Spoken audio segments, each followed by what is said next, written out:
Well, good morning. Recognize some of you over here in this little corner.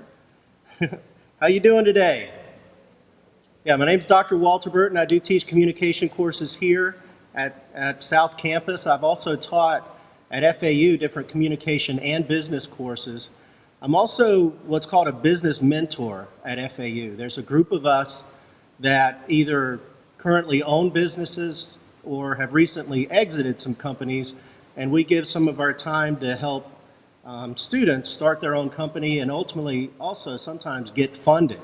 So I'm around a lot of very successful business owners and a lot of people that may be sitting in your seats right now thinking about, you know what, maybe eventually I would like to own my own business sometime. So it's a privilege for me to be able to do that. This is the second time we've had this event. Last semester, I had some other business owners speak, and the way I've designed this event, I designed it as if I was sitting where you're sitting and I was your age at the time. What would I want to hear? What would affect me? And what affected me the most when I was about your age, I took a class called Entrepreneurship. And my master's and my PhD, I pretty much got straight A's. As an undergrad, not so much. I wasn't the best student. But that class really, it took hold of me. The professor was smart enough to bring in real business owners to speak to the students. And what they talked about primarily, they had a lot of failures. They failed constantly. But really, what made them successful is they would try again. They failed a few times at one business and then they'd try again, and ultimately they created a very successful company. So for me, I was engaged. I loved that class, and it made a difference in my life. It planted the seed that one day I wanted to own my own company, and I did. After a few years ago, I sold a media company, a pretty large company. We had close to 100 employees when I sold it. And after selling the business, really the only thing I wanted to do was teach communication courses because I am very passionate about how important these courses are. I know that they're important. I know speaking well and writing well is what's going to get you a job and get you a good job. But this is what I want you to think about. You guys, everyone sitting out there, statistics show that each of you are going to have roughly 14 different jobs by the time you're 38 years old. 14 different jobs by the time you're 38 years old. That wasn't my case. I had maybe 4 or 5 jobs by the time I was 38 years old. In my father's generation, he worked for IBM for close to 30 years. So my question to you is this: what are the skills you're developing that's going to make you excel in all of these positions for all of these different companies? And those skills, in my opinion, are speaking well, writing well. Those are the foundations. That's the common denominator when you get, in order to do well at a position you get hired for. Being able to persuade, influence, convince, motivate, and inspire others, that is the timeless skill that I think is most important, all right? And let me give an example that is pretty close to home. I gave this example last semester, and think about 8 years ago. What were you doing 8 years ago? A lot of you were probably middle school, maybe even elementary school. 8 years ago, we were in a war. We were in 2 wars, actually, Iraq and Afghanistan. The stock market was floundering. The economy was going down the tubes. And there were debates on TV, just like there are right now, right? And from the Democratic side, it was pretty much presumed that Hillary Clinton was going to be the nominee 8 years ago, kind of like it is today. But what started happening? There was a name that started popping up on the press. And not just any name. Barack Hussein Obama. Not like a, John Smith type name, right?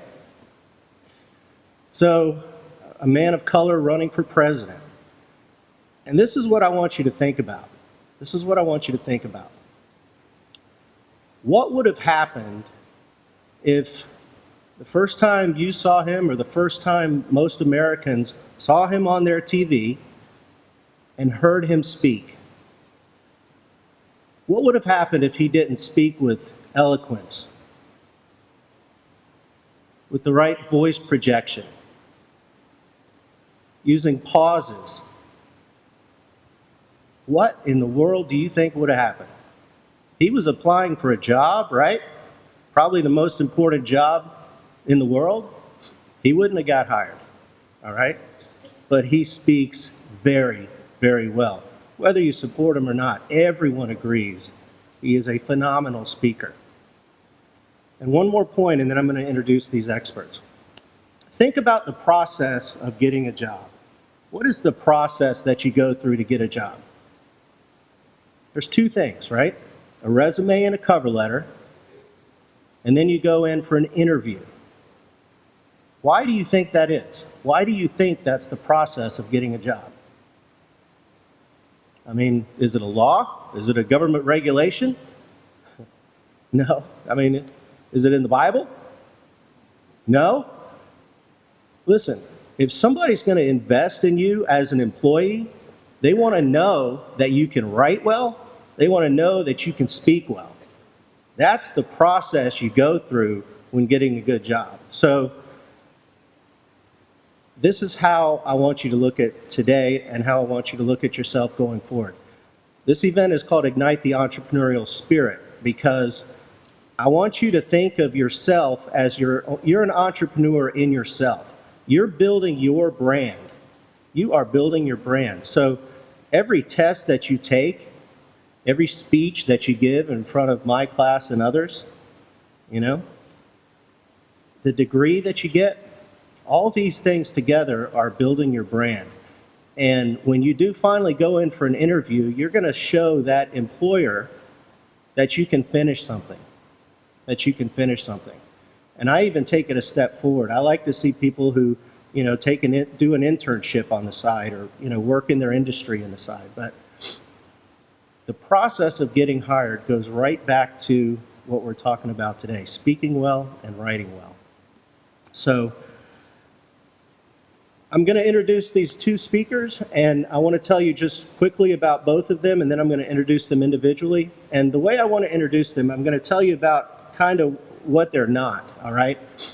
Number one, they're not paid speakers. A lot of the events here at Broward College and some of the other universities, speakers come in, they speak, they're getting paid.